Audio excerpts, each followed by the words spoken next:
E hoje, no podcast Mais Que Jurídico, estamos aqui com a honrosa presença do ilustre representante do Ministério Público, doutor Ramiro Carpenedo Martins Neto, que é promotor de justiça de entrância final, titular da 2ª Promotoria de Justiça da Comarca de Formosa, é integrante do Ministério Público de Goiás e atua ativamente em casos criminais, de família e acordos ambientais na região, tendo destaque em ações de execuções de pensão alimentícia e fiscalização de unidades prisionais.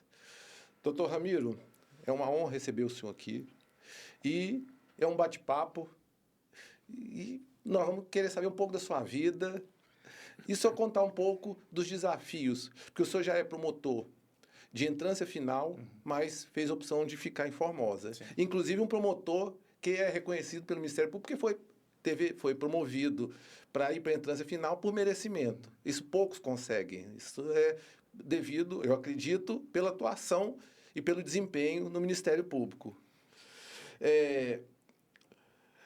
A gente pode começar aqui falando do projeto Rodada de Acordos Ambientais. Como que ele funciona? Conta aqui pra gente aqui. Conto tudo. E da vida também, que é o livro aberto. O mais importante é que, assim, como nós temos muitos alunos, e aí a maior curiosidade que eles têm no início é justamente saber como é que foi essa trajetória. Por que escolheu o direito, né? Qual que foi... Se antes foi do por ingresso, acaso, né? Claro, claro. Ótimo. Mas antes de mais nada, obrigado pelo convite. Estou muito honrado de estar aqui. Eu que falei já que eu sou espectador assíduo, já assisti o Dr. Márcio, Dr. Camila, Dr. Renato. Tô bem a par aqui. Já sabia até onde sentar a hora que eu cheguei. Isso aqui é meu lugar. Mas então, do começo, como eu entrei, né, no Ministério Público, para falar a verdade, até a faculdade de Direito, eu não sou de uma família, digamos, como eu sei que tem bastante em Goiás, já vi bastante em Brasília também, em certa medida. É aquela família de tradição jurídica, assim, que vem lá o avô do direito, o pai do direito, mãe do direito. Embora lá em casa nós somos 3 filhos e os 3 enveredaram pelo direito, mas os pais não eram. Aí eu entrei na faculdade de Direito, eu acho que é uma idade muito cedo ainda para a gente tomar decisões, né? Mesmo depois que a gente está formado. Sim, verdade. Eu não tinha maturidade ainda com 23 anos que eu me formei, eu não tinha maturidade para ter uma decisão formada assim, quero ser tal coisa. Embora eu já tivesse desenhado na minha cabeça, mas tanta opção, um leque tão grande, que a gente fica perdido às vezes no meio de tanta opção, né?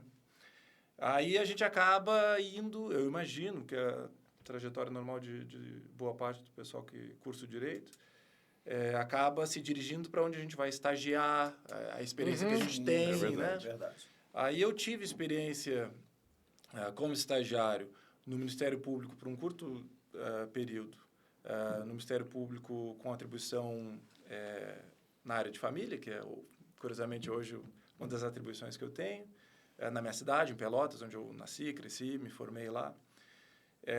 Depois de formado, ainda na faculdade, fiz estágio em outras áreas, cheguei a estagiar no escritório de advocacia, que foi minha última experiência antes de me formar. E eu cheguei a cogitar, vou desistir da vida de concurso, que é o que já estava na minha cabeça, e vou advogar, porque foi uma experiência muito boa. Foi praticamente um ano de uma experiência que eu gostei bastante. Mas aí acabei me formando, fui para Porto Alegre, durante 4 anos estudei e trabalhei lá como assessor no Judiciário. E depois, no final, estava assessorando no CAOMA, no Centro de Apoio Operacional do Meio Ambiente, que, curiosamente, também é a minha atribuição hoje. E aí, dali sim, eu comecei já a fazer os concursos para as 2 áreas, para a magistratura e para o Ministério Público. Aí, eu sempre falo que quem escolhe é o concurso que nos escolhe, menos do que a gente escolhe o concurso. Sim. Alguma coisa aconteceu naquele dia, alguém me iluminou para eu passar na prova do Ministério Público de Goiás. Primeiro concurso, então? Não foi, não. E eu tenho um quadro, doutor Luiz Gustavo, na casa. Fiz questão para não esquecer do... Eu não acho que foi uma experiência ruim, eu tenho ótimas memórias do tempo que eu estudei até passar. Não foi penoso, tive todo o apoio do meu pai e da minha mãe, apoio financeiro, estrutura. Só que eu, com perdão da palavra, sentei o bumbum na cadeira e estudei. Não deixei de fazer minhas coisas, jogava meu futebol, fazia minhas atividades, fazia meus churrascos, ia no jogo do Grêmio. Tomava o chimarrão. Sempre, não, isso sempre. Mas nunca deixei de estudar, de focar. Então, não foi uma experiência ruim, mas eu também fiz questão de deixar um marco lá na minha casa, que me acompanha até hoje, com todos os gabaritos de todas as provas que eu fiz, que bacana. e que são vários, são um quadro do chão até quase o teto. E o convite para a posse, para a solenidade de posse no cargo de Ministério Público, no meio dele, para dizer, para chegar aqui, eu tive que passar por tudo isso aqui. Foi prova. Isso é muito legal. Foi prova. Me lembro de um mês específico, que por acaso foram 5 domingos, eu tive 5 provas, uma atrás da outra. Então, assim, era fazendo prova toda hora, viajando toda hora para fazer. Foi penoso, mas valeu a pena. Recompensou. E foram quantos concursos? Nem ideia. Só contando os gabaritos lá no quadro, mas não sei nem estimar. Foram vários. Eu tive, e isso é muito particular, então, falando para quem está, especialmente para os alunos da faculdade que querem fazer concurso, né? E para quem já se formou e está estudando, eu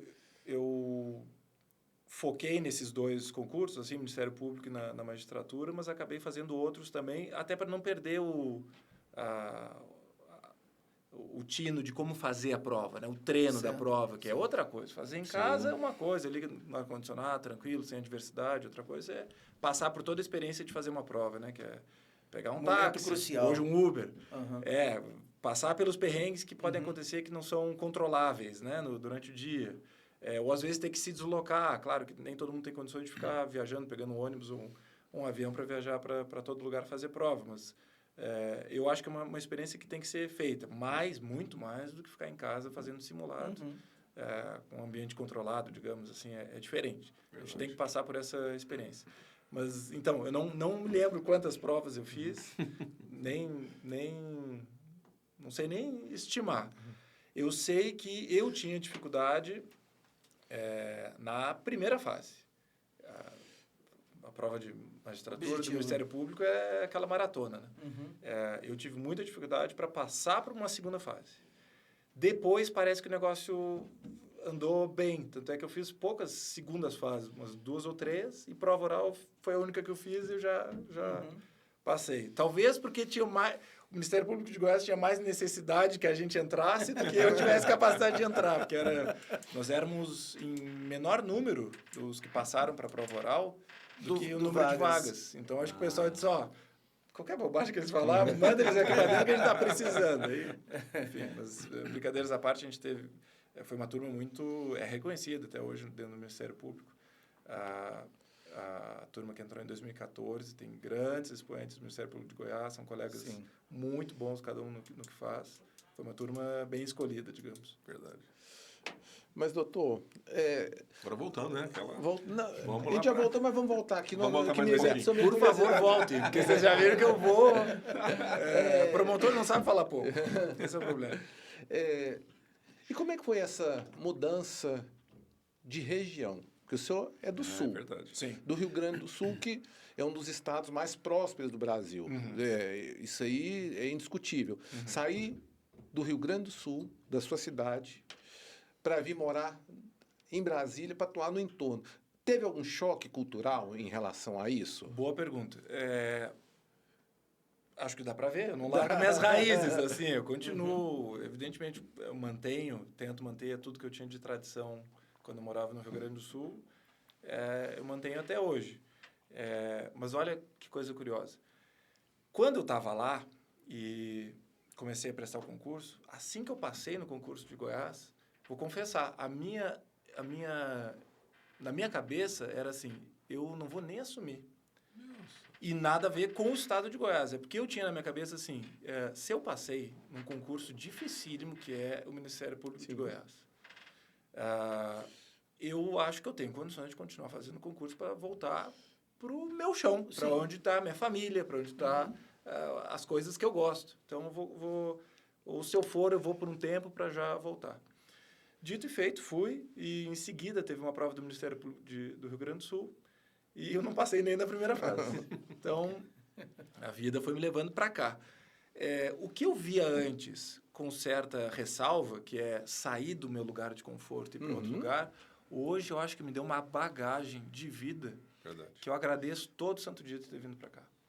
Eu tenho certeza que eu, pelo menos, não é uma coisa generalizada, eu sei que nem todo mundo é assim, nem todo mundo que nunca saiu de sua cidade tem a cabeça fechada, não é isso. Eu, do jeito como eu sou, eu não teria a cabeça aberta para outras experiências, para outras culturas, como eu tenho hoje, que é uma coisa que só enriquece a pessoa, se eu não tivesse vindo para cá, se eu não tivesse vindo para Goiás, se eu não tivesse morado no interior de Goiás tantos anos.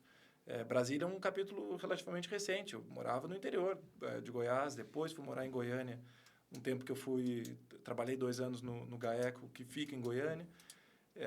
Então, isso, eu acho que é uma bagagem que eu tenho que eu não teria se eu tivesse ficado lá. É verdade. Eu teria tido outras coisas se eu tivesse ficado. Teria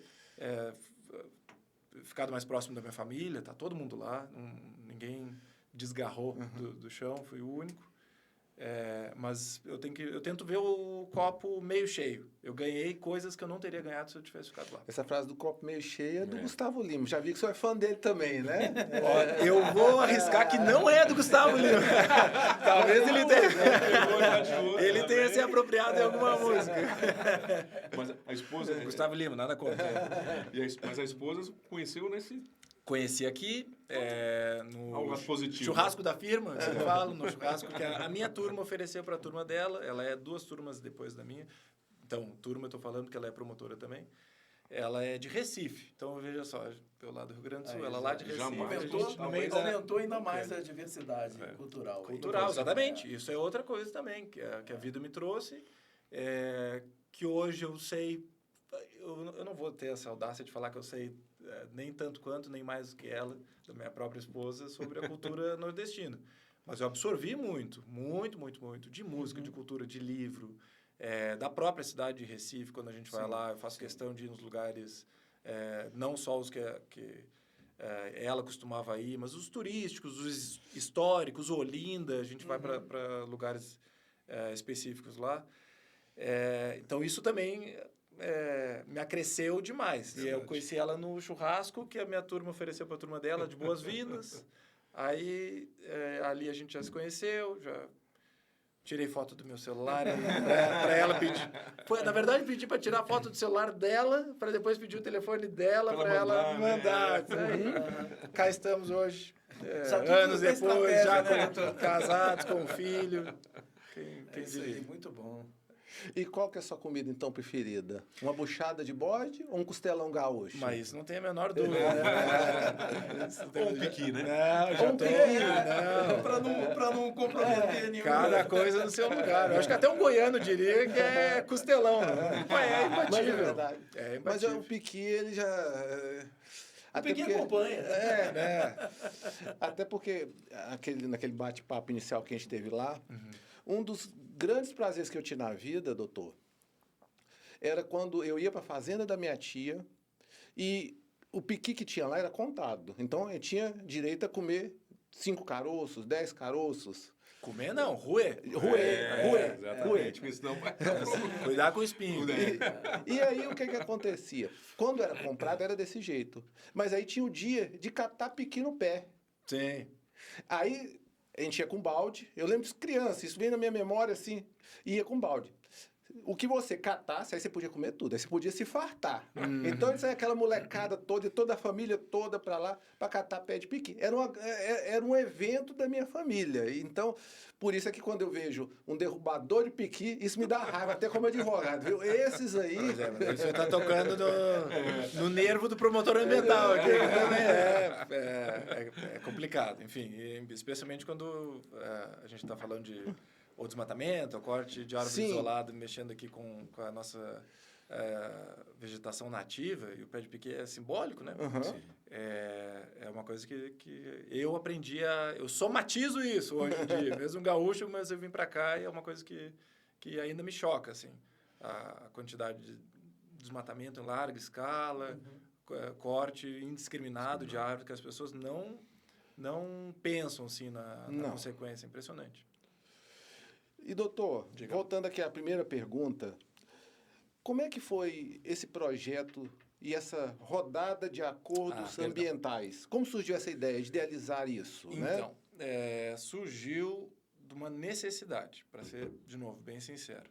A promotoria na qual eu trabalho tem um volume muito grande de acervo judicial, que por conta são 2 varas de família para uma promotoria só, e sem defensoria no interior, então acaba que tanto os atendimentos quanto as ações, tudo impacta direto lá na promotoria ambiental. E somado de 2 varas, né?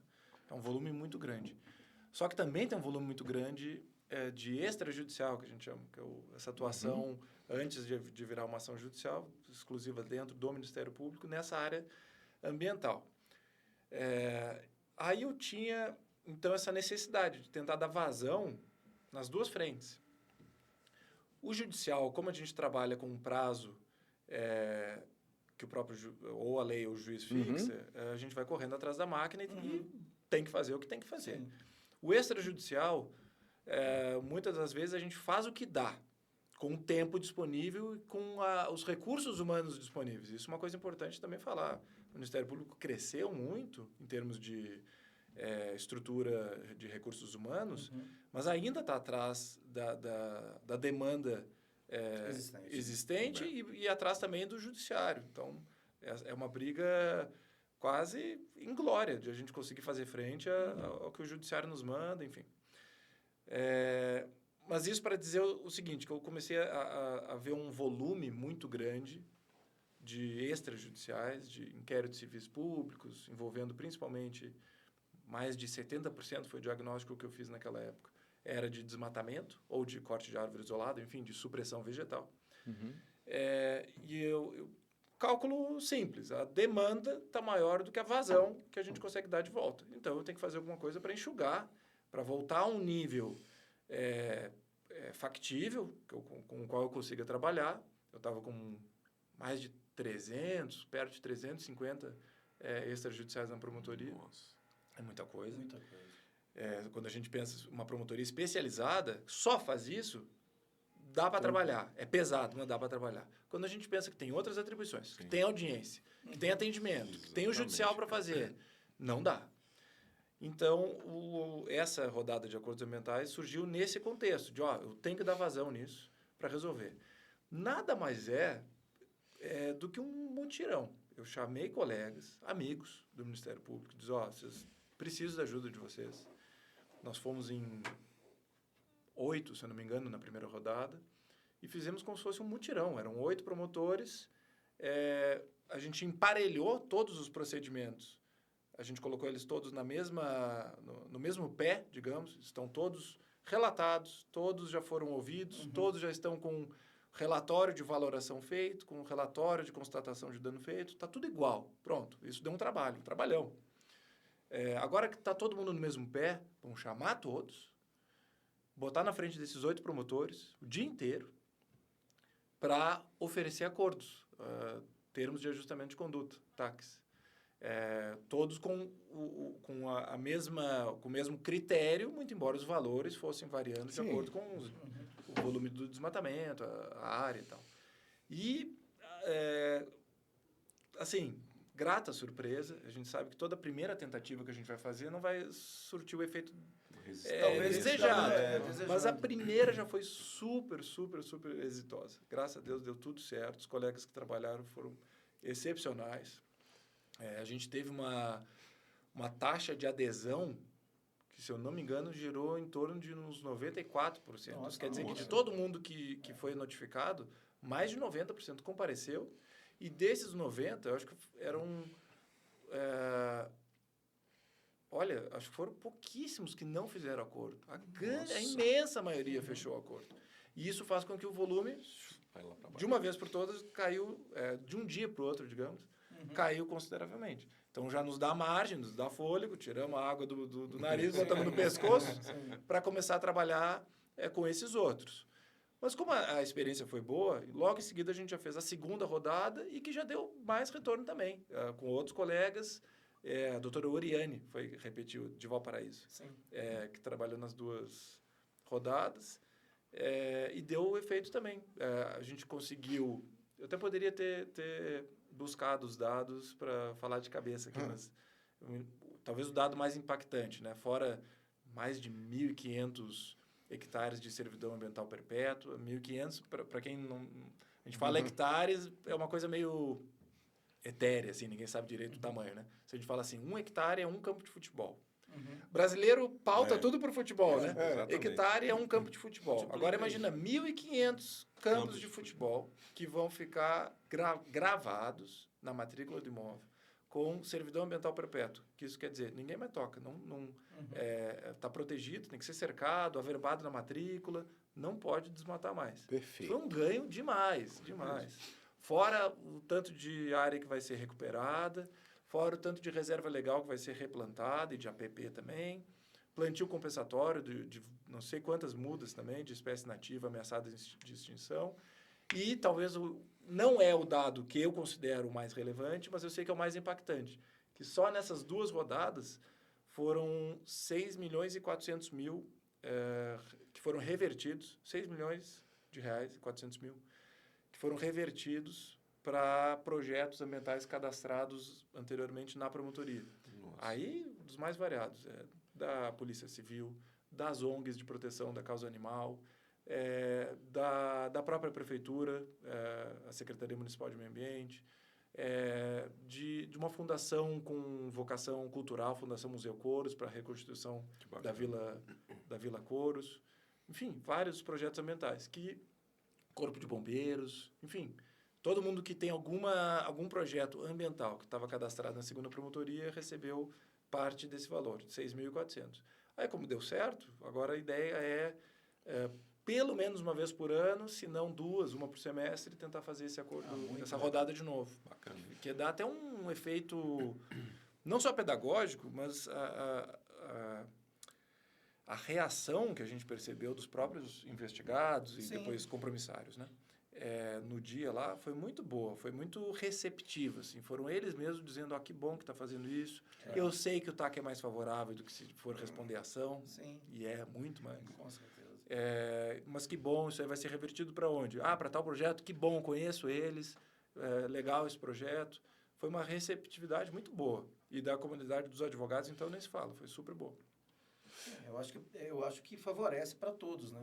Fora o fato de tirar essa ideia de que esse desmatador é um criminoso, enfim, né? Sim. Então, tira essa condição que ninguém gosta disso, ninguém gosta de ser visto dessa forma. E, na verdade, são trabalhadores também. São. Né? E muitos dos casos lá, o que a gente via era o próprio investigado, o compromissário, dizendo, mas eu tenho compromisso ambiental, eu sou um ambientalista, eu tenho...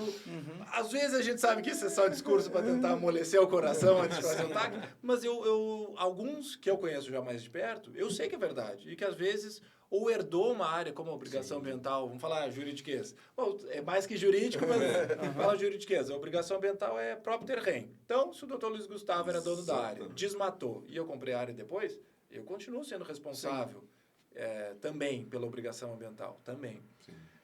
Então, às vezes é isso. Eu comprei, mas eu sou um ambientalista, só que eu herdei entre aspas, né? Comprei uma área que já estava desmatada, e ele vai lá e tem a responsabilidade pela legislação, pela jurisprudência. Então, às vezes esse discurso é verdadeiro, o sujeito de fato tem uma consciência ambiental e está lá porque ele quer resolver. Diz, ou delegou aquela tarefa, diz, eu tinha licença, isso já aconteceu também, eu tinha licença ambiental para desmatar aqui.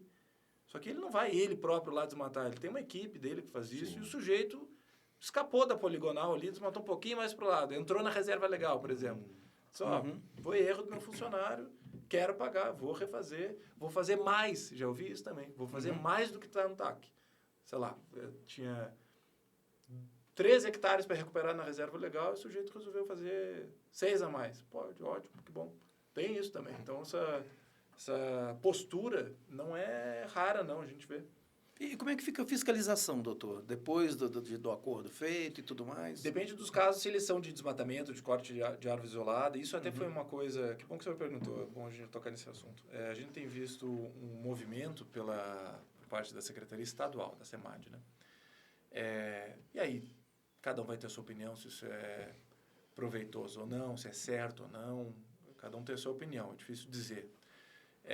Mas é um movimento que não é exclusivo daqui do estado de Goiás, a gente já viu em outras unidades da federação, de, vamos dizer, se demitir, talvez essa não seja a melhor palavra, mas postergar a atividade fiscalizatória para um segundo momento. E deixar na mão do próprio empreendedor, proprietário da fazenda, e dos engenheiros florestais, que são os ARTs, né? Os RT, que expede a ART, a anotação de responsabilidade técnica.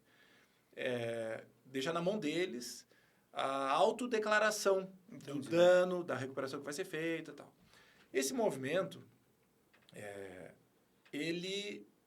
eu sei que tem um ponto positivo, que é desafogar a SEMAD, que é um órgão que também está defasado no número de pessoas, não tem concurso a contento, né, para repor, como todos os órgãos ambientais, federais, municipais, estaduais, não tem. É muito menos gente fazendo a fiscalização e as autuações do que deveria ser feito. Então, eu percebo isso, assim, que a SEMAD fez esse movimento de, a gente não está dando conta de fazer essa atuação prévia, então vamos deixar isso tudo na mão do próprio interessado, mediante as autodeclarações, para a gente fiscalizar num segundo momento. E se tiver errado, aquela autodeclaração tiver equivocada, ou a atividade tiver diferente daquela que foi declarada, aí a gente vai fiscalizar e multar. Eu vejo o lado bom disso. Eu consigo enxergar o porquê de fazer isso. Mas eu também, na ponta, eu sinto o lado negativo. Que eu sei que muita gente, entre aspas, paga para ver, né? Exato. Diz, numa relação de custo-benefício... Ponto, matou a charada. Já ouvi num áudio, inclusive, de uma pessoa interessada, falando assim, tá no custo do negócio. O sujeito coloca lá na rubrica do negócio, Tá contabilizado. Tá contabilizado. É o risco. Tá contabilizado aqui, a gente vai plantar tanto de soja, vai vender tanto, tem safrinha, safra e tal, vamos recolher tanto. Se a gente for multado, o valor provável é esse. Se for fazer acordo no Ministério Público, o valor provável é esse. Fechou a conta? Vamos fazer. Não fechou? Então vamos correr atrás, pedir a licença e tal. Sim. É isso. Então eu consigo enxergar esse outro lado também, que é o empreendedor não consciente, que coloca só vê o lado financeiro da sua operação e resolve pagar para ver.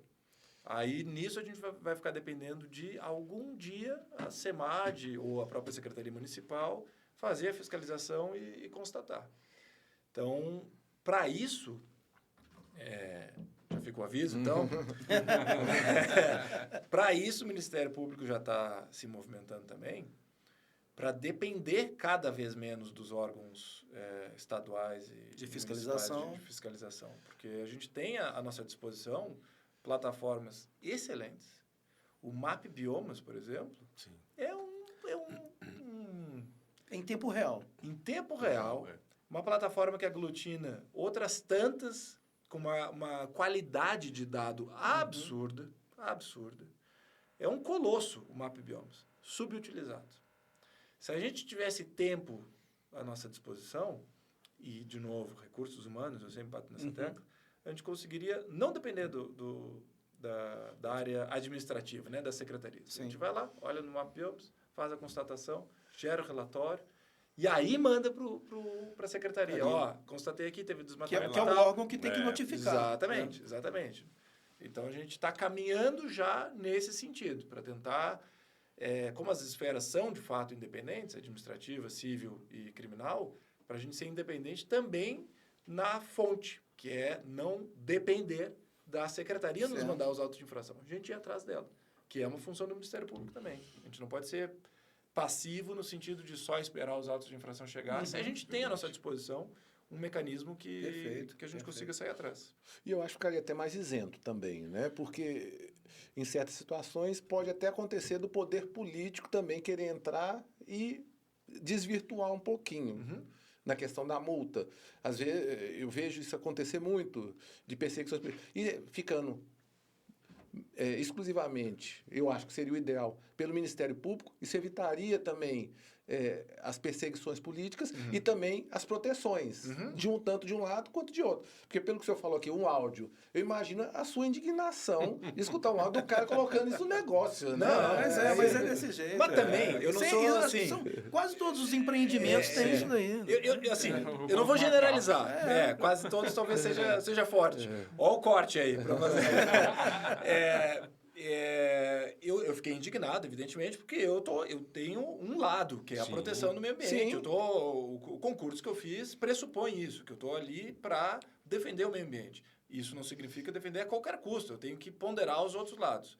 Quando fala sobre embutir no preço do empreendimento o risco, é evidente que eu não sou ingênuo, eu sei que isso acontece, mas não quer dizer que eu concordo. Eu não concordo.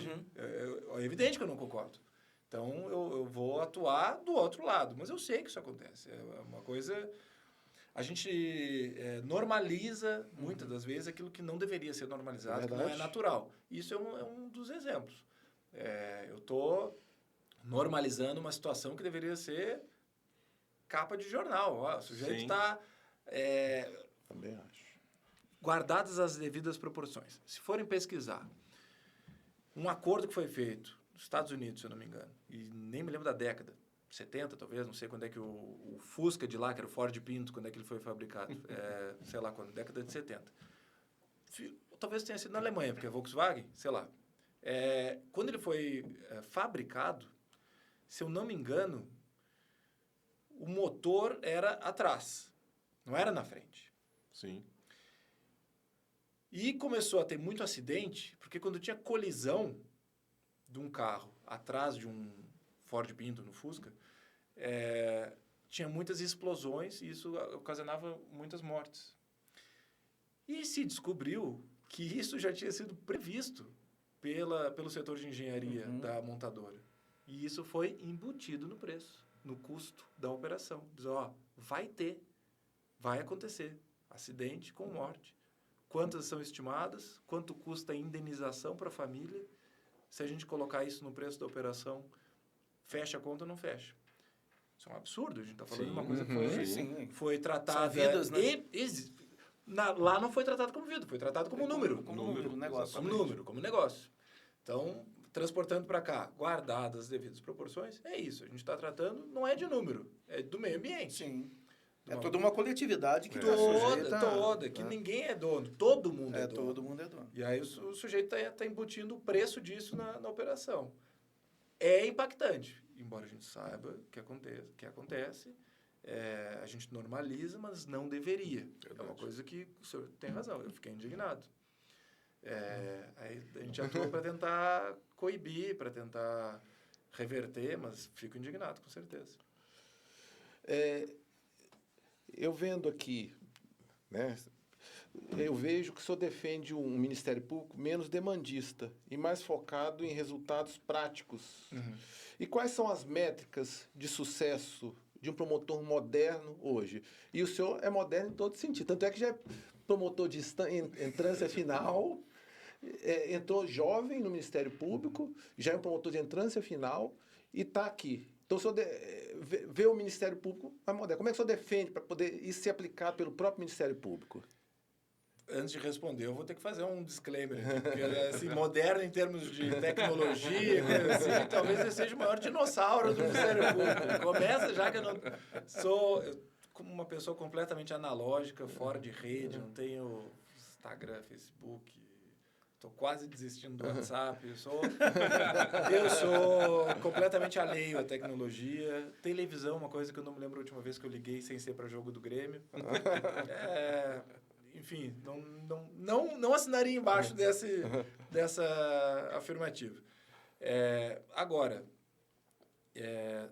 acho que é menos até uma questão própria minha, assim, de fazer esses acordos, tentar resolver extrajudicialmente, e mais uma orientação que vem do próprio Conselho Nacional do Ministério Público, de tentar racionalizar a nossa atuação de modo a gente está enchendo o judiciário com ações, e principalmente as ações do Ministério Público, as ações civis públicas, são ações complexas, que por isso demandam mais tempo, demandam uma prova técnica difícil de ser produzida.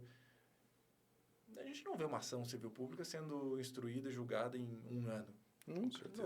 Então, e outras ações a gente vê. Sim. Então, a gente já parte desse pressuposto. Eu quando vou ajuizar uma ação, eu ajuizo, e são vários, porque nem todo mundo quer fazer acordo, eu ajuizo já com um sentimento de derrota, assim, porque foi... quer dizer que todo o esforço que eu fiz durante a instrução do inquérito civil não chegou à possibilidade de fazer um acordo.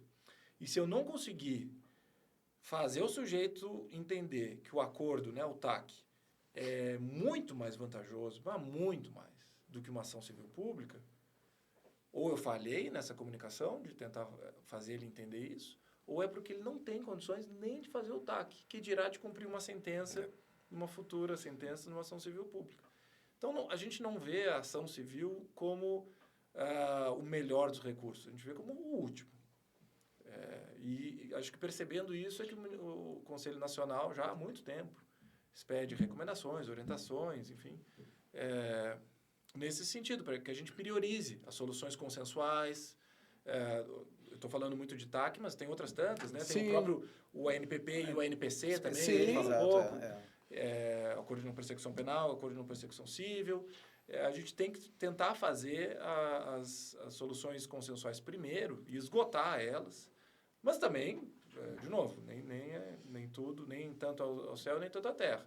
Tem horas que não vai ficar insistindo ou reduzindo demais os parâmetros de um acordo só para sair o acordo. O sujeito não aceitou, a gente já tentou.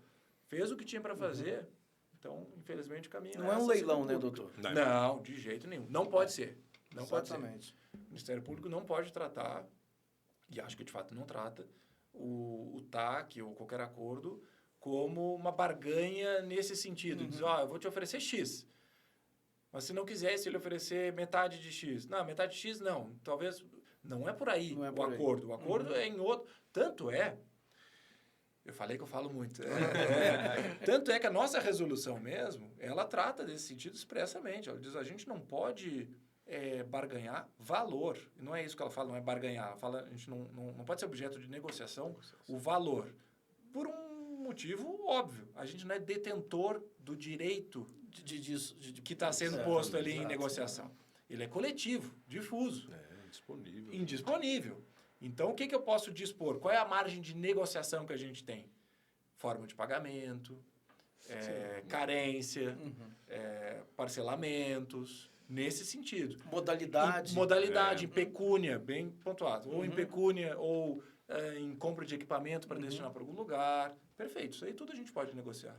Valor, primeiro, porque não é nosso. E segundo, porque é objetivo, ainda mais nos casos de supressão, que a gente tem a nossa calculadora que faz esse cálculo, né, a Valora, que é referência nacional, inclusive o CNJ recomenda ela.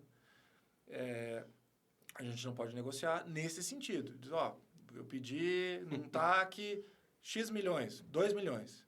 E o sujeito oferece 1,5. Não tem 1,5. É 2. A gente pode negociar parcelamento, forma de pagamento, carência, esse tipo de coisa.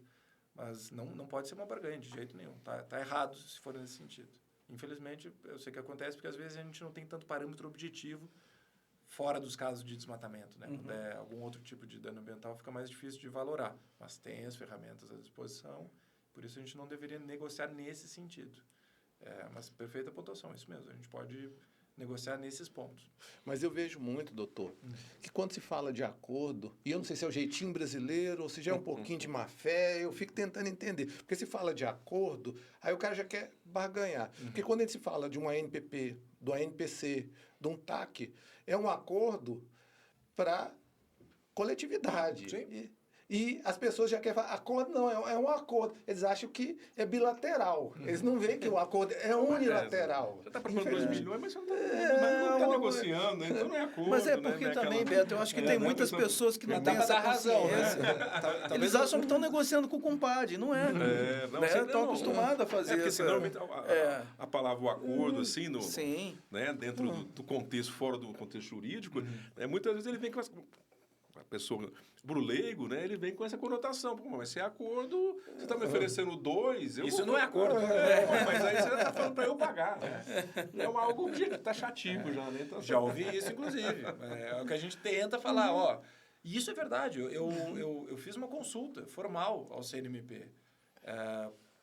Isso foi no início, inclusive, talvez tivesse sido bom eu falar isso quando a gente estava falando da rodada de acordos. Antes de fazer a rodada de acordos, quando eu estava bolando, assim, como é que eu vou fazer e tal, eu cheguei a essa conclusão. As secretarias, tanto as municipais quanto a estadual, têm um poder de barganha, de acordo, de negociação muito grande, que é pagamento à vista, reduz, às vezes, dependendo do caso, 60%. Sim. 60% o valor cai. Isso é um poder de barganha grande. Sim. E a gente não tem. Não tem. Aí eu fiz uma consulta formal, inclusive, para o CNMP, para a Comissão de Meio Ambiente do CNMP. Perguntando, levando em consideração que o próprio CNMP espera isso da gente, que a gente faça a negociação, solução consensual antes de ajuizar a ação. Mas não está nos dando exatamente as ferramentas para isso, porque as secretarias, por exemplo, têm um poder muito grande de negociação com esses descontos. Nesse sentido, eu sou autorizado a negociar o valor do TAC, a depender das condições do sujeito, se ele vai pagar à vista, se não vai, se vai plantar mais do que a gente está pedindo e tal. E a resposta veio nesse sentido, dizendo, não, vocês não são titulares do direito posto em negociação. Não pode ter essa... Como a própria secretaria também não é, a rigor, né? Representa o poder público, mas, enfim, pelo menos tem uma legitimidade democrática, o poder público, que a gente não tem. A gente tem esse déficit de legitimidade democrática, né? Ninguém votou no promotor de justiça. No prefeito, que é representado pela secretaria municipal, e no governador, que é representado pela secretaria estadual, a população, que é a detentora do direito, pelo menos votou. Então, ele é um representante democraticamente eleito. A gente não tem essa possibilidade. E eu não sou detentor do direito, logo não posso fazer essa concessão. Isso nos amarrou um pouco. Aí a gente conseguiu fazer as concessões nesse sentido. Tirar juros de mora, porque o sujeito pode entrar no conceito de purga da mora, se ele paga no âmbito do TAC não na ação, fazendo forma de pagamento, a modalidade de pagamento. Aí a gente conseguiu uma margem de negociação. Mas, realmente, talvez a palavra acordo dê ensejo essa dificuldade de compreensão. Assim, não é um acordo, mas mais limitado, né? Não é tão livre assim, quanto a gente poderia pensar. Eu acho que talvez o ente público tenha também uma visão também um pouco mais ligada a uma questão arrecadatória, porque ele vive da arrecadação para a sua própria manutenção, né? O que não se aplica ao Ministério Público. Né? Que tem recursos próprios, etc. E vai se converter, né? A própria sociedade, né? Sim. Exato. E, doutor Ramiro, a gente vendo isso, porque quando se propõe o TAC, ele é muito mais benéfico também para o investigado, para a pessoa que vai propor isso. Isso que eu queria frisar, muito mais. E eles não entendem. Às vezes, como advogado, a gente sofre também. Porque fala assim, isso é muito mais benéfico para você. Porque se você for condenado, o acordo ficaria, você ainda vai ter a condenação e vai ter que pagar o valor. Mas assim, e um valor muito maior. Muito maior. Mas assim, o que eu costumo falar? Sempre antes de fazer a rodada de acordo, a gente faz uma conversa com todo mundo. A OAB de Formosa, gentilmente, sempre nos cede lá o auditório, porque é muita gente, não cabe no auditório que a gente tem em Formosa, no Ministério Público. O doutor Lelson, lá, que é presidente da subseção, sempre nos recebe. E a gente faz uma conversa com todo mundo para mostrar os pontos positivos. E são vários. Dos que eu estou me lembrando aqui. A data de referência. Se a gente faz o TAC, o cálculo é feito a partir da data do auto de infração. Então, doutor, vou dar um exemplo sempre para ficar mais claro. Dr. Luiz Gustavo, que eu já elegi como sendo o desmatador aqui da mesa. Dr. Luiz Gustavo fez um desmatamento em 2020. Por algum motivo, a Secretaria Municipal foi fazer a fiscalização por satélite, demorou, e foi lavrar o auto de infração lá em 2022. Durante esses 2 anos que decorreram aqui entre o desmatamento e o auto de infração ser lavrado, o dano ambiental continuou sendo operado ali. Isso é um valor que vai ser inserido na nossa calculadora, né? O tempo decorrido desde a degradação. Para quem faz o TAC, a gente coloca o termo mais benéfico para ele, que é aquele inequívoco, que é o do auto de infração, que foi constatado.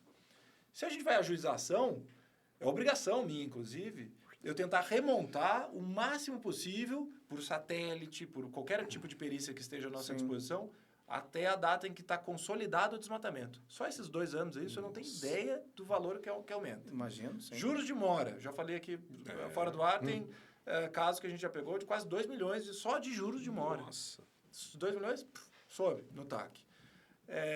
As medidas compensatórias são sempre mais benéficas. A gente pede 1 hectare desmatado, 1 hectare de servidão ambiental perpétua. E é compensável com a servidão ambiental que ele for eventualmente exigido lá no âmbito da SEMAD. Se for ajuizar a ação, ou na própria SEMAD, dependendo se for APP, é 3 para 1. Olha o tamanho da diferença. Se a gente está falando de uma área que foi 100 hectares desmatada, era 100 de servidão, virou 300. Se for 100 hectares de APP. É um absurdo. Enfim, eu tento fazer esse trabalho de convencimento. Mas o que acontece? Sabe o anjinho e o diabinho? Exatamente. O anjinho está falando assim, o doutor está mostrando aí, tem 12 benefícios e Assina. ponto... assina. O anjinho está falando. E o diabinho aqui está falando, mas vai que a ação seja julgada improcedente. Tem sempre esse risco, ele vai falar. Será que ele vai conseguir? Será que ele vai ajuizar mesmo? Você já fez um cálculo de quanto você vai ganhar plantando? Isso também, que é um cálculo válido também. Aquela área, você vai plantar ela todinha. Exato. Você calculou o risco? Até ajuizar essa ação, ou até sair a sentença, já plantei, já colhi safrinha, não sei quantas vezes. Já levantei esse dinheiro todo para pagar. Quanto o promotor pedir? Não se lembra, só que a gente pede tudo liminarmente. Bloqueio de matrícula, bloqueio dos valores na conta, todas as medidas liminares. Então, já é o primeiro ato da ação, é já fazer esse pedido, não é aguardar a sentença. Mas eu acho que é isso que passa pela cabeça. É dizendo assim, eu posso fazer um acordo aqui de 200 mil. Se ajuizar a ação, ele vai me cobrar 1 milhão. Mas vai que nessa ação de 1 milhão o juiz julga improcedente. Eu fiquei no lucro de 1 milhão. Esse é o cálculo que ele faz. Nem fiz acordo, respondi a ação, não paguei nada e tô liberado. Eu não vou ser... talvez a melhor palavra seja assim, leviano.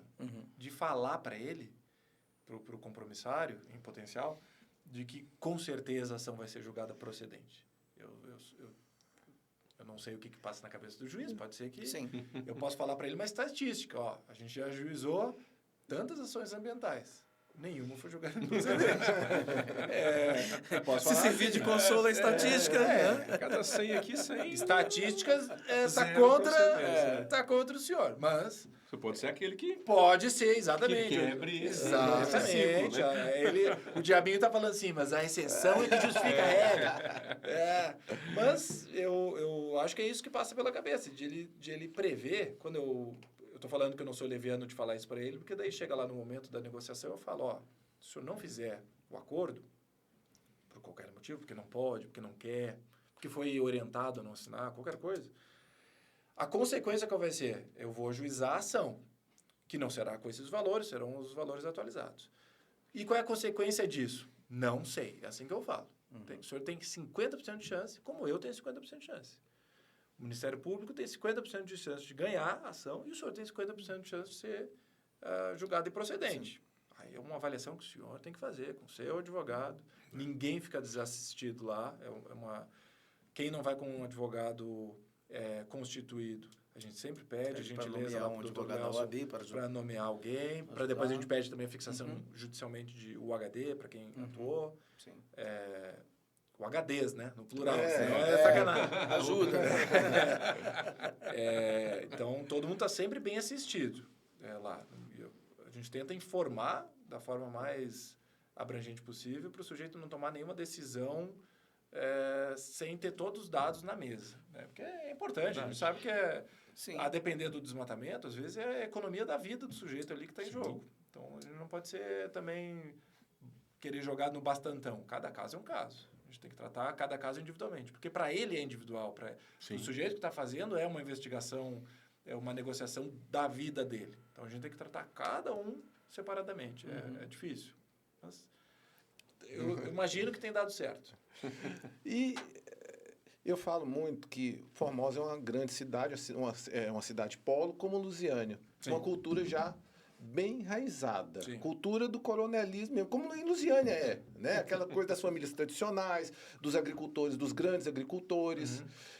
Eu imagino que só tem, às vezes, dificuldade até das pessoas entenderem isso, porque a gente sabe que um dos grandes polos produtores do estado é Formosa, como Lusiânia, Então, quando o senhor chega para fazer o acordo, deve ser assim, principalmente se for uma pessoa mais antiga, né, que não tem um desconhecimento, e fala assim, o acordo é tanto. O cara fica balançado. Como é que é? O senhor tem essa dificuldade lá em Formosa? Vou ser bem sincero, eu acho que a dificuldade que eu tive nesses primeiros acordos é porque não tinha sido feito ainda em larga escala, em tanta gente ao mesmo tempo, com os valores que hoje a gente tem condições de provar e de requisitar em juízo, de requerer em juízo. Por conta da Valora, que é uma calculadora relativamente nova. A gente antes não tinha esse instrumento todo à nossa disposição. Hoje a gente tem, vou repetir, não canso de falar, onde eu vou, eu sou um embaixador da CATEP, que é o nosso órgão técnico do Ministério Público. É disparado que a gente tem de melhor dentro do Ministério Público de Goiás, se chama CATEP. É a Coordenação de Apoio Técnico Pericial do Ministério Público. Eles são fenomenais, nada menos do que isso. E foi lá no âmbito da CATEP que foi gerida, gestada essa Valora, que hoje virou referência. Sim.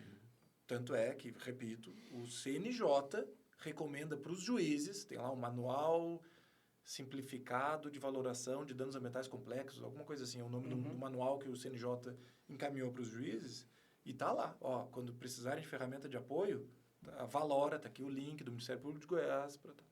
Então, não, é excelente. Então, como a gente tem esse instrumento todo hoje, eu acho que o primeiro impacto foi esse. De a comunidade, os fazendeiros, os produtores da região não estavam, talvez, acostumados a ser chamados todos ao mesmo tempo, se olhar ali, o que a gente está fazendo aqui. Acho que esse foi o impacto. Agora, dificuldade de aceitação, eu não tive, e agora é um achismo meu, que embora tenha ainda essa cultura que a gente chama de coronelismo, das fazendas grandes, de famílias tradicionais, que estão passando de geração em geração. Somente as mais antigas, né? Exato, de geração em geração, que são... Tem isso? Tem. Mas essas são talvez as que estão mais bem assessoradas. E aí, eu digo por engenheiros florestais, por advogados, por técnicos. E quem passa essa informação é uma decisão... Não é tão individual do dono da fazenda. Eu tenho certeza que é uma decisão que ele escuta toda essa equipe dele. Com certeza. Então, essa equipe dele, com certeza, são pessoas mais jovens. E com outra cabeça, e que consegue ver o lado positivo do acordo. Diz, de novo, um achismo meu. Sim. Porque eu nunca recebi ninguém dessas famílias tradicionais... no gabinete dizendo, isso aqui é um absurdo, isso nunca aconteceu, eu sou filho do fulano, eu conheço o ciclano. Nunca aconteceu. Mas eu quero crer que seja isso, que eles estão bem assessorados a ponto de tomar uma decisão bem embasada. Então, eles ainda que tenha essa cultura que a gente chama do coronelismo, vamos dizer que é um coronelismo esclarecido.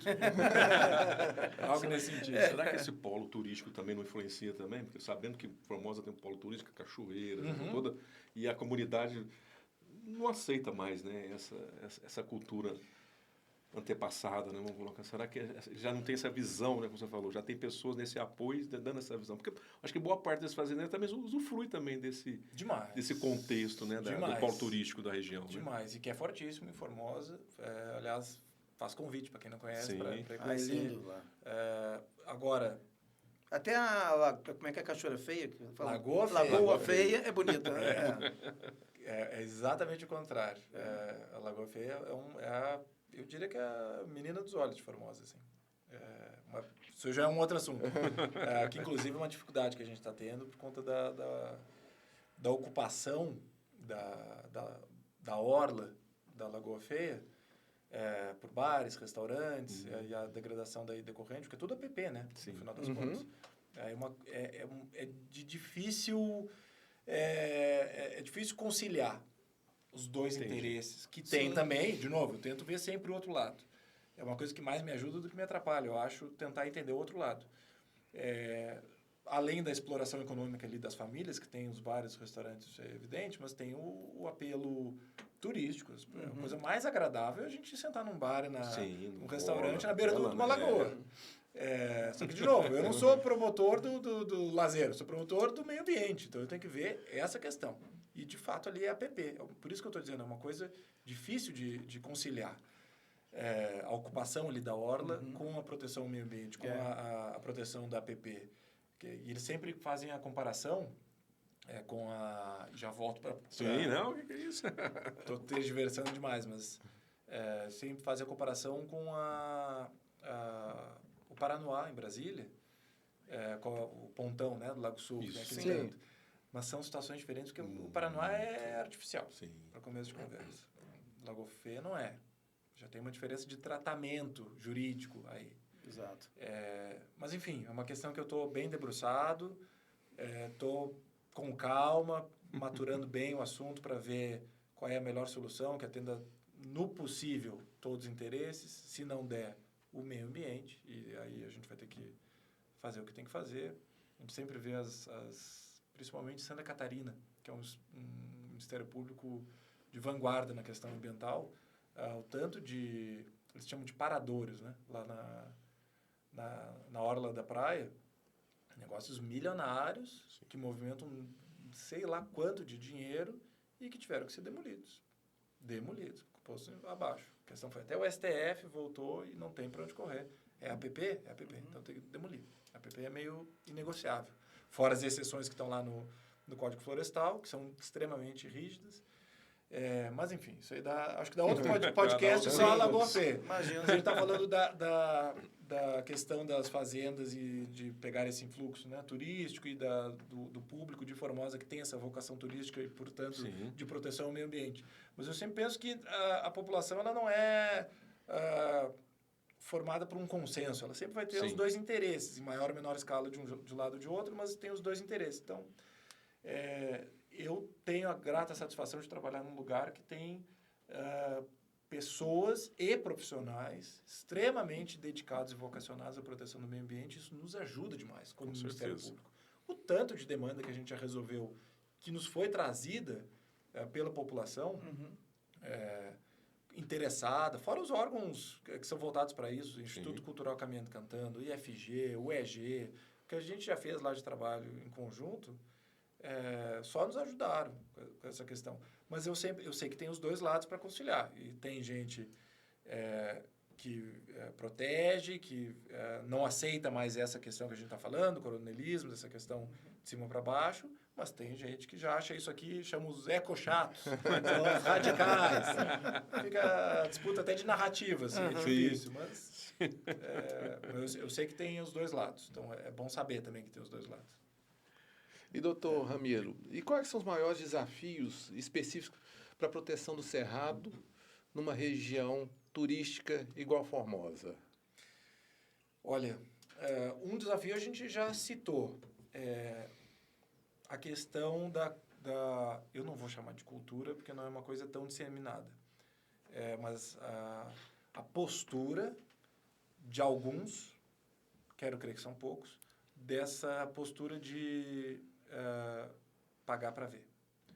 Essa postura como a gente não consegue, não tem perna suficiente para correr naquele momento exato para fazer cessar o desmatamento na hora que está acontecendo, a gente vai ver isso quando já está consolidado. O cerrado eu sei que é muito resiliente, a vegetação do cerrado, nativa do cerrado, é uma vegetação resiliente, eu sei disso. Mas ninguém quer ser complacente com o desmatamento com base nesse argumento. Então, uma hora ou outra vai crescer. Não é assim. Tem um tanto de dano agregado aí, dano climático. A gente está vendo aí, sei que tem uma guerra de narrativa, de novo, muito grande, mas a mudança climática é um fato. Sim. É um fato. E quem quiser falar o contrário, está errado. É um fato. E boa parte disso está já comprovado que está ligado com a questão do desmatamento, da diminuição da camada verde que a gente tem e todas as consequências daí decorrentes. Então, talvez esse seja o maior, na minha visão, talvez seja o maior entrave, a maior dificuldade, o maior desafio, que é ter perna suficiente, ter gente suficiente, ter atuação rápida, célere o suficiente para fazer o desmatamento cessar no momento que ele está fazendo, ou tentar mudar essa postura do sujeito que está pagando para ver. Aí a gente acaba, só sobra no nosso, na nossa ferramental assim, à disposição, só sobra a atuação repressiva, que é fazer o sujeito se arrepender. Claro. Vai ser, não valeu a pena. Não valeu a pena. Eu provar por A mais B, no final das contas, o tanto de indenização, de recuperação, de plantio compensatório, de servidão ambiental perpétua que ele vai ter que fazer, não valeu a pena. Para ele não fazer de novo. Verdade. Essa é a nossa dificuldade. E mudando um pouco de assunto aqui, doutor Ramiro, conta um pouquinho da experiência de ser um jovem promotor. Obrigado pelo jovem. Mas em relação a nós aqui, ter sido promovido por merecimento em 2025. Já por entrância final. E por que ainda está aqui? Gostou da região? Lá no Zé eu falaria que o senhor bebeu água das Três Bicas. Né? Por aqui fica, né? Teve isso? É a paixão pela cidade, a facilidade para em Brasília. Como é que é? Assim, eu claro que me apaixonei pela região, mas... E adoro o lugar onde eu trabalho. Mas eu tive a felicidade de só trabalhar em lugar que eu gostei. Ou isso, ou eu me apaixono muito fácil. Mas, eu comecei em Piranhas. Eu tenho uma saudade de Piranhas. É no extremo oeste do estado, quase divisa com Mato Grosso, um pouquinho antes de Aragarças, que faz divisa com Barra do Garças, que o pessoal talvez conheça mais. Até hoje mantenho contato. Esses dias foi o aniversário do Ézio, que trabalhava comigo lá, que era com quem eu ia catar piqui lá no meio das cachoeiras. Um abraço pro Ézio, grande Ezão. Depois fui para Niquelândia. Ainda hoje o colega, meu amigo pessoal, o Dr. Augusto, com quem eu trabalhei lá em Niquelândia, a gente seguido conversa sobre o tempo que a gente trabalhou lá. Cristalina, nem se fala, foi um lugar divisor de águas para mim quando eu fui trabalhar lá. Talvez pela maturidade que eu já tinha como promotor, eu trabalhei de um modo diferente do que eu tinha trabalhado em Piranhas em Niquelândia. Profissionalmente foi um desafio grande, aliado a uma satisfação muito grande. Eu trabalhava na área de patrimônio público e do júri, execução penal também, algumas outras atribuições, mas eu focava muito no patrimônio e no júri. E tive grandes desafios nas duas áreas. No patrimônio público, antes dessa malfadada reforma que sepultou, era numa época em que a improbidade era engraçado quando a gente esquece das coisas. A improbidade tinha virado a vitrine do Ministério Público. O Ministério Público deixou de ser associado ao Tribunal do Júri, como sempre foi, como o mundo inteiro é, e estava muito fortemente ligado à atuação na improbidade administrativa. Eu me lembro dessa época. Era onde a gente conseguia fazer alguma coisa contra... Porque o tema da corrupção estava muito em voga, né? Sim. E era onde a gente conseguia fazer alguma coisa, porque o criminal, para atuar no combate à corrupção, é difícil. Aí, enfim, a lei que a gente tinha à disposição era boa, veio essa reforma e sepultou. Os doutores ouvem falar alguma coisa de improbidade administrativa hoje em dia? Não. Nessa época aí, eu acredito que seja a mesma época, eu me lembro, em Novo Gama, quem foi muito atuante foi a doutora Tarsila. Sim. Demais. Ela foi muito atuante nessa época. Ela nessa época, nessa época aí, ela estava lá, realmente. Eu estava na Sim, ela... Era a época que eu estava em Cristalina. A gente conseguia fazer operações, assim... eu me lembro, teve uma operação, por exemplo, de rachadinha de vereadores. 3 vereadores foram presos. Aí teve aliada a questão da promotoria criminal junto, né? Mas tudo no bojo da investigação de improbidade. E tinha essa procura também da população, quando via que a coisa estava acontecendo, foi alguém da população que nos levou essa demanda lá. Sim. A gente já não vê isso tanto hoje em dia, dificultou demais, assim. Deu uma arrefecida bem grande. Os políticos, eles se bloqueiam, né? De alguma forma, opa, vamos fechar essa torneira aí, porque isso não está legal para nós. Exatamente. Né? Enfim, a gente tem que ser resiliente também para tentar... Bom, fechou a porta aqui, vamos tentar abrir uma janela em algum lugar e caçar de outro lugar, porque a corrupção continua acontecendo, as coisas erradas continuam acontecendo. A gente vai ter que atuar de outra maneira. Hoje, na improbidade, dificultou demais. A questão do dolo, enfim... Nem vamos falar disso aí, vamos continuar no ambiental, porque fico chateado mesmo, de verdade. Sim. De verdade. É uma mudança que me impactou muito, porque eu tenho boas lembranças da época que eu trabalhei nessa área lá em Cristalina. Então, voltando para a pergunta de que eu tive oportunidade de trabalhar em só lugares que eu gostei muito, muito, muito. Todos os lugares onde eu trabalhei, depois que eu saí, eu voltei. Por um motivo ou outro, fui visitar, ou... escolhia fazer um júri lá só para ter pretexto para voltar e visitar os amigos, ou ia para Cristalina mesmo, voltava para qualquer outro motivo, para ter o costelão no CTG, voltava lá. Sim. Aí depois de lá, assim, quando recém fui lotado em Cristalina, fui chamado para o GAECO, que é outra, embora tenha sido um período muito curto, foram 2 anos, mas da minha trajetória até aqui, é o que eu mais gosto de me lembrar. É uma área que eu costumo falar que eu não trabalhava lá. Porque quando a gente faz o que a gente gosta, a gente nem sente que está trabalhando. Sim. Era um parque de diversões, assim, trabalhar no GAECO.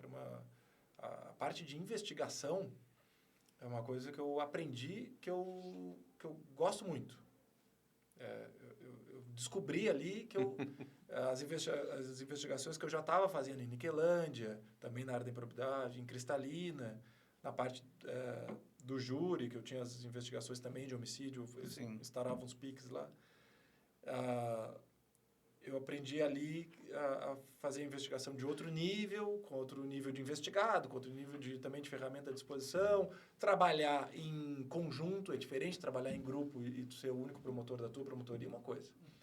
Trabalhar em grupo é outro bicho, outro animal. Foi um aprendizado muito grande também. Aí depois, sim, voltei para Cristalina e de lá que eu fui para Formosa. A questão do merecimento enfim, a gente fala do merecimento. Eu nunca tinha sido nem removido, nem promovido, só por antiguidade. Foi a primeira vez quando eu fui para Formosa para a final. Mas eu já estava em Formosa como intermediário.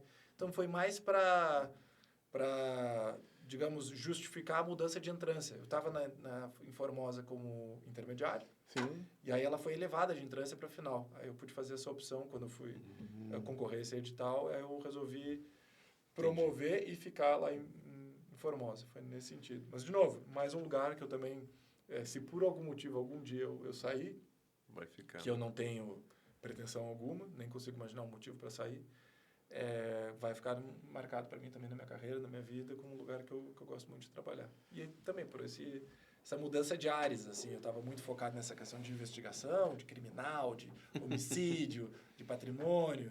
Aí tive que virar uma versão mais light, digamos, para a família e meio ambiente. Mas eu descobri que investigação é uma tarefa que não é voltada só para o criminal, só para a improbidade. A gente faz muito de investigação no ambiental, faz muito. Sim. Então, eu consigo exercer ainda esse lado investigativo na área ambiental. Eu me satisfaço com isso. Ainda é uma coisa que eu gosto bastante. Como você falou, né? Ainda pega uma equipe de peritos, né, do Ministério Público que, o senhor falou, né? Está num patamar de excelências, né? Quase perde a graça de investigar, porque eu passo para eles, eles me dão mastigadinho tudo. Impressionante a qualidade deles. Para terem uma ideia, Vou dar um exemplo, assim, sem citar nomes, evidentemente. Teve uma investigação de desmatamento que um dos argumentos do proprietário lá do terreno é que, assim, não fui eu que desmatei. Essa fazenda foi invadida pelo MST e no período que eles estiveram lá, e de fato foi, no período que eles estiveram lá, eles desmataram para montar os barracões e tal. Não fui eu. De novo, tem a questão de ser obrigação do próprio terreno, que seria responsável, mas Claro. sempre que eu tenho o desmatador identificado, eu tenho por política, entre aspas, né, por critério da promotoria, de ir atrás também do desmatador. Se ele está identificado, é evidente que eu vou responsabilizar ele, né, com a anuência do proprietário atual, porque ele vai ter que, uma medida, um PRAD, alguma coisa, o proprietário atual tem que concordar. E aí eu disse, puxa, que difícil, como é que eu vou fazer essa avaliação de quem é que desmatou? Isso foi uma coisa que já aconteceu. Eu tenho uma imagem de satélite Atual. Para saber, atual e as pretéritas, para saber quando eles estavam lá, quando não estavam, quando foi desmatamento. Mas daí a provar que o sujeito que estava lá naquele barracão foi quem pegou o trator, ou a enxada, foi lá e derrubou. Desmatou, eu disse, isso aí não vai dar certo. Aí mandei, mas voltou um relatório tão bom, mas tão bom que eu fiz questão de elogiar, inclusive. A hora que chegou, eu liguei para eles lá, para o Júber e para o Rogério. E mandei mensagem para eles, dizendo, agradece o pessoal aí, pode dar os parabéns, que eu nunca vi um negócio tão bem feito. Comprovaram por A mais B, com fotos, com imagem de satélite, está irretocável, dizendo, não foi o MST, por isso, essa foto é de meses atrás, essa aqui não é, essa imagem de satélite está comprovando outro ângulo. Nossa, o cara jamais imaginou que a gente tinha essa máquina à disposição. Sim. Isso nos dá uma tranquilidade, tira a minha diversão de investigar, mas dá uma tranquilidade até uma tranquilidade de fato, assim, de a hora que eu vou ajuizar a ação, eu sei que aquilo ali que aconteceu, né? Não estou no achismo, não estou sendo, de novo, leviano, nem nada disso. Eu estou muito seguro de que aconteceu o desmatamento, que esse argumento dele não procede por isso. Você vê, é um tirocínio, né? Isso porque... que o fazendeiro pensa, olha, eu vou aproveitar que minha fazenda foi invadida, eu vou desmatar, eu vou colocar a culpa no MST. Claro. Nem sei se foi isso que aconteceu, porque o desmatamento ficou comprovado que não foi no período que o MST estava lá. Então, acho que ele não desmatou porque o MST estava lá. Ele só se aproveitou desse argumento para dizer assim, teve um desmatamento, vou botar na conta deles. Do MST. Que, à primeira vista, parecia... plausível, né? Parecia. Parecia. Se não tivesse esse laudo da CATEP, eu teria embarcado, com certeza. Mas tudo isso para demonstrar, de novo, mais uma vez, como a gente está bem amparado, super bem amparado. Ainda bem, né? E, tipo, é complicado. Se fosse o MST, eles são praticamente ciganos. Como que faz para penalizar o órgão, enfim? Eu confesso que com o MST eu nunca tive nenhum caso que eu tivesse que direcionar alguma demanda ambiental de responsabilização contra eles. Embora seja assim, sempre que tem um órgão, que não é o caso deles, mas que tem um órgão que seja despersonalizado, que seja assim, só um amontoado de gente, tá longe de ser MST, é super organizado. Organizado, sim. Fica mais difícil. Invasões, aí é um ente, uma coletividade despersonalizada. Isso dificulta muito. Eu acho que na questão do MST não seria tão difícil a questão da responsabilização. Por ter essa organização, por ser um ente personalizado, não é uma dificuldade. Mas até hoje não tive nenhum caso. Não tem um exemplo prático. Entendi. Assim, Mas eu digo assim, em razão o órgão responde. Independente de quem desmatou, que faz parte ali da organização, o órgão responde como... Olha, doutor Luiz Gustavo, é uma boa questão para se investigar, para se estudar. Porque assim, você encontrar aquele que esteve ali no local... Porque assim, quando é a questão da responsabilidade da pessoa jurídica, a gente não tem dificuldade alguma, nem criminal mais, né? Já faz um tempo que até a responsabilidade criminal... E começou no âmbito ambiental. Ambiental, exatamente, é verdade. Se eu não me engano, era o voto da ministra Rosa Weber, uma questão da Petrobras, alguma coisa assim. Essa questão está superada, está tranquilo. A questão do MST ficaria em torno de a que título essas pessoas estão lá? Estão representando o MST? E nesse sentido seria esse ente organizado que seria representado? Estão lá organizados pelo MST, qual é a participação do Movimento Sem Terra naquela ocupação específica? Exato. Ou são só pessoas que se dizem assentados ou do MST estão lá, e eu acho que ia ser muito caso a caso, a que títulos estão lá, e a que título aquela ocupação foi feita. Mas, de novo, confesso, como não tive nenhum caso dessa natureza... Especificamente assim. Eu teria que estudar bem, caso surgisse, para responsabilizar quem de direito, né? Mas é uma questão, uma boa questão. Mas, doutor, você vê como é que o nosso bate-papo aqui passa rápido, né? Para a gente começar já um encerramento já aqui, o que o doutor Ramiro faz para desestressar, para chegar em casa e falar assim, agora eu vou cuidar da minha família. Qual que é o seu hobby? Não pode ser chimarrão. Isso é necessidade para parar de tremer. Quer por ordem cronológica ou alfabética? O hobby. Que eu falo, são muitos. Não, eu passei por um momento... a gente aprende com os erros, mais do que com os acertos. Eu passei por um momento, quando eu estava no GAECO, que eu era outra vida. Eu não era casado, não tinha filho, isso muda tudo. Que eu acordava, tomava banho e ia pro GAECO. Quando era, muitas das vezes, saía de lá 9, 10 horas da noite, ia direto pro boteco que tinha do lado da minha casa, pedia só fritura, sentava, abria o laptop, continuava trabalhando enquanto eu estava comendo as bobagens lá, até sair do boteco, subir na minha casa e dormir. Essa era a vida que eu tinha. Claro que eu comecei ganho de peso, nem preciso falar, só por conta da fritura, mas porque não estava fazendo nada de atividade. Falta de sono. Estresse, falta de sono, dormia mal. Depois que eu saí do GAECO, comecei a desenvolver até uns episódios de crise de ansiedade, coisa que eu nunca tive na vida. Isso me deu um alerta. E aí eu comecei a dar importância para as coisas que eu não dava antes, nesse sentido de ter uma válvula de escape. Mesmo durante esse tempo do GAECO, até um pouquinho antes, eu gosto de música, eu sempre toquei, toco, enfim, tinha uma banda, Ok Johnny, já fazendo jabá aí da banda. Legal. Embora já tenha saído da banda, mas a gente tocava em show, tudo. Então isso já era um hobby, assim, era um lugar que eu desconectava de tudo, não pensava em absolutamente nada, não sei no ensaio ou no show que a gente ia fazer e tal. Isso é uma coisa que eu mantenho até hoje. Eu já migrei para bateria, já faço aula de bateria hoje, tenho lá sagrado meu horário para fazer a aula. Procuro fazer minhas atividades físicas todas, academia, correr, futebol, tênis, me mantenho em atividade. Isso traz um ônus também, que é a agenda, o Dr. Luiz Gustavo vai saber. Foi assim, para encontrar a brecha para a gente conseguir fazer o podcast hoje, foi assim, esse dia, nesse horário, e com horário para acabar, porque já vai começar agora voltar, os interrogatórios 1h30.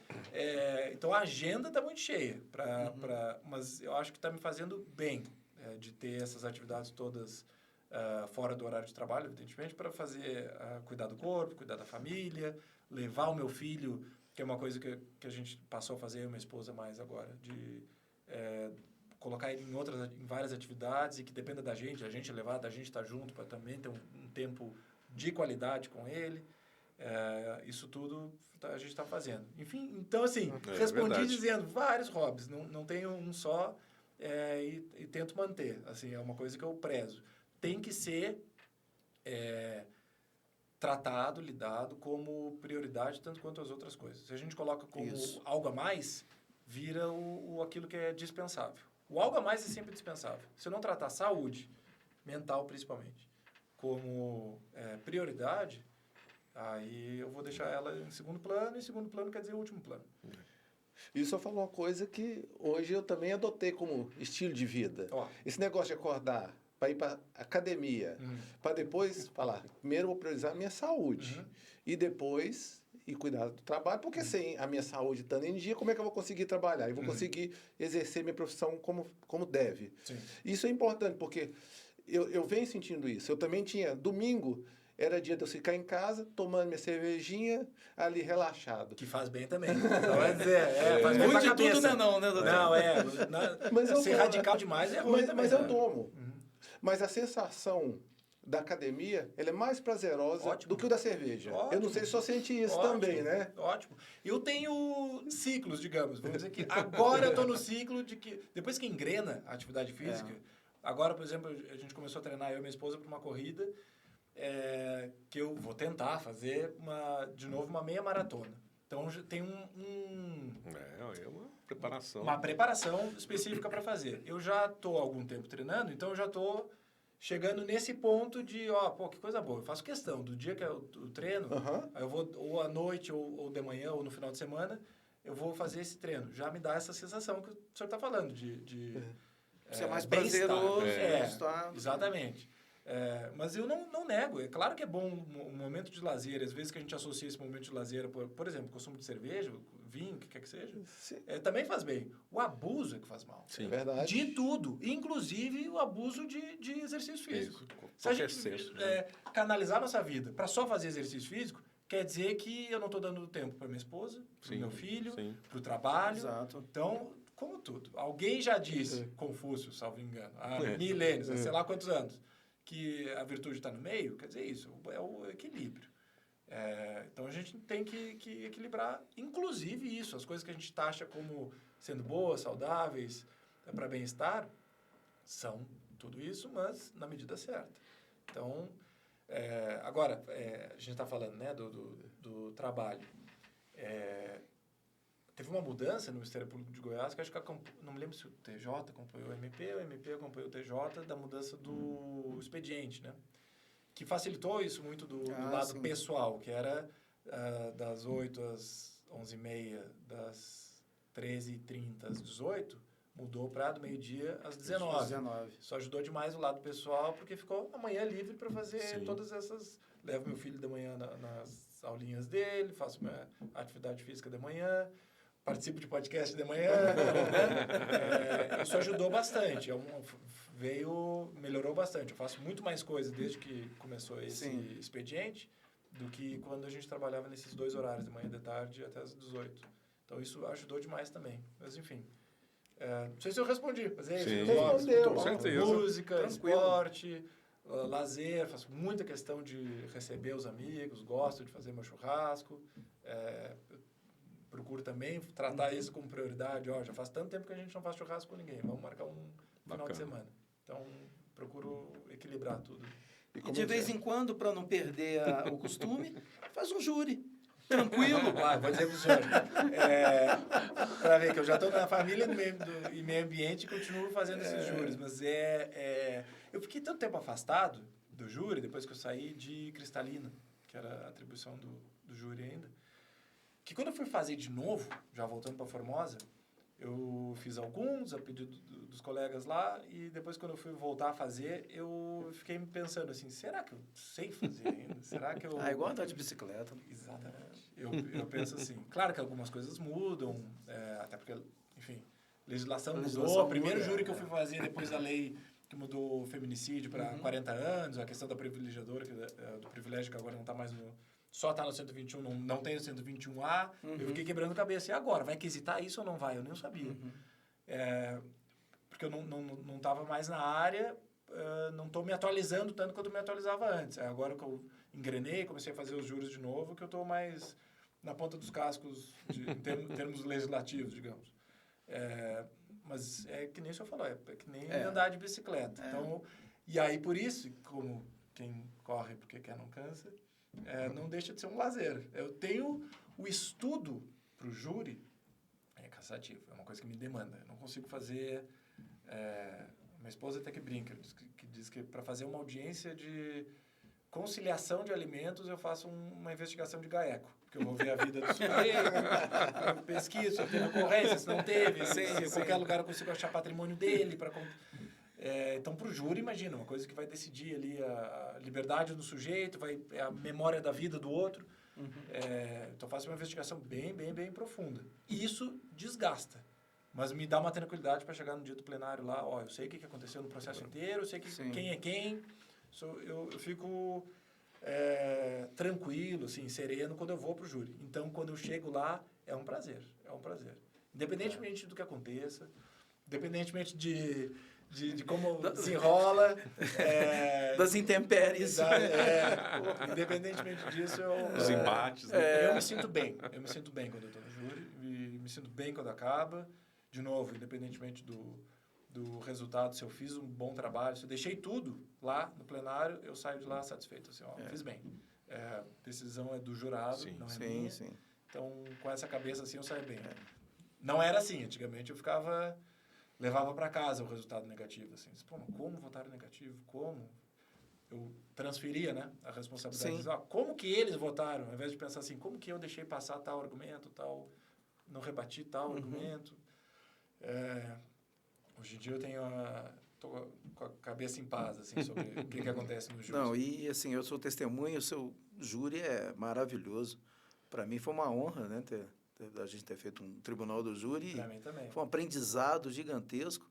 A sua tranquilidade de conduzir é algo fenomenal. Olha, dependendo de quem está assistindo esse episódio, vai pensar, o Ramiro, tranquilidade no júri. Que é o que a gente está falando lá no off aqui. Isso vem com o tempo, né? Porque as situações, não vamos nem citar, né, doutor Gustavo, o que aconteceu naquele júri, as situações, a gente reage a elas de maneiras diferentes conforme a gente vai amadurecendo ou não, né? Ou vai piorando. O que aconteceu nesse júri, que a audiência vai ficar querendo saber o que foi, mas a gente não vai contar, de jeito nenhum.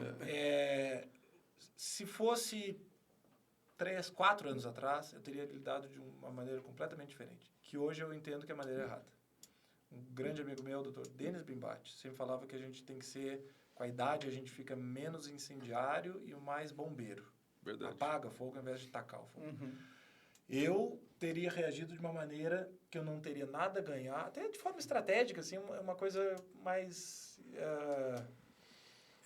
faz mais sentido eu ser mais sereno. Sim. Porque eu não teria nada a ganhar, elevando o tom de voz, rebatendo o que foi dito, ou ofendendo da maneira como foi ofendido. E só teria a perder. Bom, esse já é um cálculo que eu tenho que fazer na hora e chegar, não tenho nada a ganhar, só tenho a perder, então não faço. Já deveria ser assim. Eu sei que o ser humano não tem água, tem sangue, tem coisas que passam, dependendo do que for falado, a gente não tem sangue de barata, vai reagir. Mas não é o lugar, não é todo mundo profissional, deveria ser profissional, a gente a gente é colega no final das contas. Verdade. Sai dali, falei pro senhor inclusive naquele dia, saí daquele júri, recebi um convite do senhor para vir aqui, cá estou. Saí de outro júri esses dias, fui tomar cerveja no boteco com o advogado que fez o júri comigo.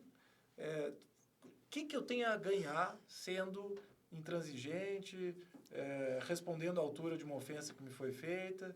Eu acho que, de novo, a gente nunca vai entrar na cabeça do jurado, mas talvez para o jurado ter ouvido aquela ofensa, da onde partiu, e ter visto a minha reação, talvez tenha feito o jurado ir num sentido ou no outro. Sim, eu tenho certeza que sim. Então, até isso eu tenho que pensar. O resultado do júri, que é o motivo pelo qual eu estou lá. Eu estou brigando, entre aspas, por um resultado. Então, adianta ficar batendo Me atrapalhou também. Ele não está sozinho sentado ali, pô. Enfim, mas águas passadas. O saldo foi positivo, já saiu o convite aqui. Sim, com certeza. Um podcast, muito, qual eu já agradeço de novo mais uma vez. Está sendo muito bom. E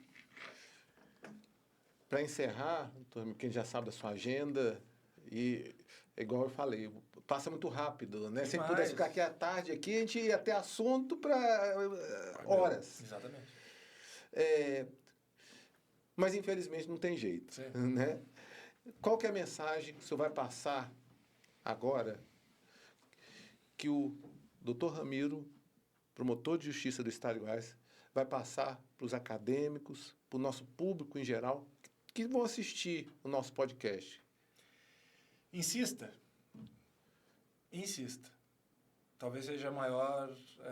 eu não estou em condições de dar nem lição de moral, nem aprendizado, nem nada. Cada pessoa é uma pessoa, cada um tem a sua dificuldade, as suas... sabe onde o calo aperta.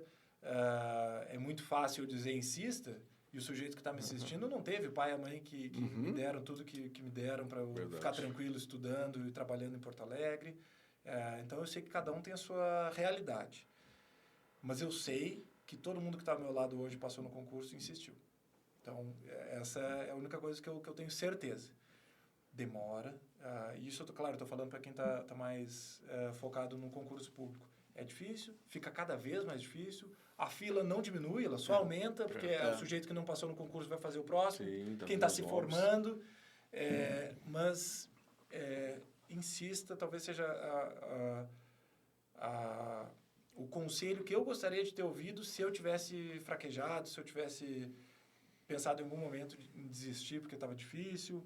Eu gostaria de ter ouvido alguém me falar isso, assim, ter me provado para A mais B, que é isso que faz a diferença. Eu sei que faz diferença, de novo, por isso, que todo mundo que está comigo hoje insistiu. Eu tenho colegas que recém tinham saído da faculdade e estudaram e passaram, e eu tenho colegas que passaram 10, 15 anos estudando. 15 anos não são 15 meses. Nossa, é muito tempo. Quero que todo mundo faça uma reflexão, assim, de parar para pensar os 15 anos passados, de hoje, 15 anos para trás, tudo que já aconteceu na sua vida mudou. Ficar 15 anos estudando, olha, é uma vitória sem tamanho para quem insistiu. Eu digo que a vitória maior não é ter passado, é ter insistido. É verdade. Porque 15 anos não são 15 meses. E tem vários colegas, vários, não são poucos. Tem gente que eu conheço que bateu na prova oral 10 vezes. 10 provas orais. Sabe o que é chegar na última? De novo, vamos fazer uma analogia de futebol, doutor Luiz Gustavo. O senhor chegou 10 anos seguidos... Na final. O seu time na final. E 10 anos perdendo. Dá vontade de fechar o time e abrir uma padaria, qualquer coisa. Não é... Eu não sou talhado para jogar futebol. Se eu cheguei 10 anos seguidos na final, eu estou amaldiçoado. Mas no 11º, porque insistiu, passou. Ou foi campeão. Foi campeão. Exatamente. Então, talvez seja isso. Eu não gosto de dar conselhos demais, assim, porque fica parecendo que tudo que eu fiz estava certo, ou o jeito que eu fiz é o certo, e, de novo, não é. Tenho colegas que estudaram só lendo demais, sabe, tudo de doutrina, lia livro de cabo a rabo, desse tamanho, como eu tenho colegas que nunca abriram um livro, que só estudavam por... legislação seca mesmo. Só legislação seca e resumo. É. Os dois são promotores do mesmo jeito.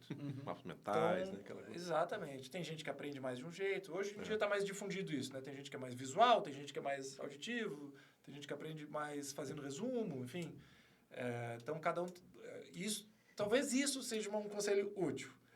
Primeiro, achar qual é a sua forma de aprendizado mais fácil. Também não perder muito tempo no meio e mais no fim. Assim, tem que, é hora de bunda na cadeira, né? Tem que estudar. Se ficar focando muito no como estudar, é horas a menos de estudo de fato. Mas isso talvez seja uma hora que vale a pena perder, entre aspas, para ganhar no futuro. Saber, eu sou mais auditivo, mais visual, qual é a minha forma de aprendizado? Como é que eu estou aprendendo mais? Isso talvez seja um conselho útil. Eu, por exemplo, fiquei primeiro ano de estudo, fazendo muito, assistindo aqueles cursos na época era LFG, que era mais forte, assim, mas eu me dei conta rápido que não era para mim. Tanto é que eu abandonei, nem cheguei até o final. Meu negócio era prática, repetição, resumo, exercício.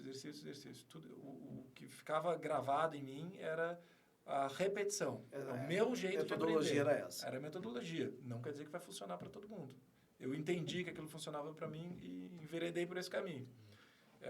Talvez seja esse o conselho maior, assim, aprender a detectar qual é a forma de aprendizado mais fácil e tentar focar nisso. Agora, conselho de vida, essas coisas eu não quero me colocar nessa posição. Assim, acredita em Deus e siga. Exato, esse é um bom conselho. Dificilmente alguém vai... Não vai desagradar ninguém. Exatamente. Mas, doutor Ramiro, foi uma honra. Foi minha. O senhor esclareceu muita coisa, muitos assuntos aqui, que às vezes as pessoas teriam dúvida, e aqui foi muito esclarecedor, principalmente quem acha que o acordo é daquele jeito. E a gente sabe que não é. O acordo, se ele for seguido conforme ele deve ser feito, ele vai sempre ser benéfico para o autor. Sempre. Mas ele não é um acordo, né? É um acordo, digamos assim, é um acordo até a página 2. Porque nem tudo é negociável. Exato, mas existe uma margem de acordo, claro. Exato. Então tá. Muito obrigado. Eu que agradeço. Muito obrigado. Será que a digníssima esposa aceitaria o convite também? Iria, com certeza. Né? Aí eu que fico com o nosso filho, aí a gente reveza. Né? Mas com certeza. E ela tem muita coisa para acrescentar também, ela tem uma trajetória diferente. Convite, já. Maravilha. Ó, Liana, já reserva um espaço na agenda. Exatamente. Ótimo, muito obrigado. Eu que agradeço. Obrigado.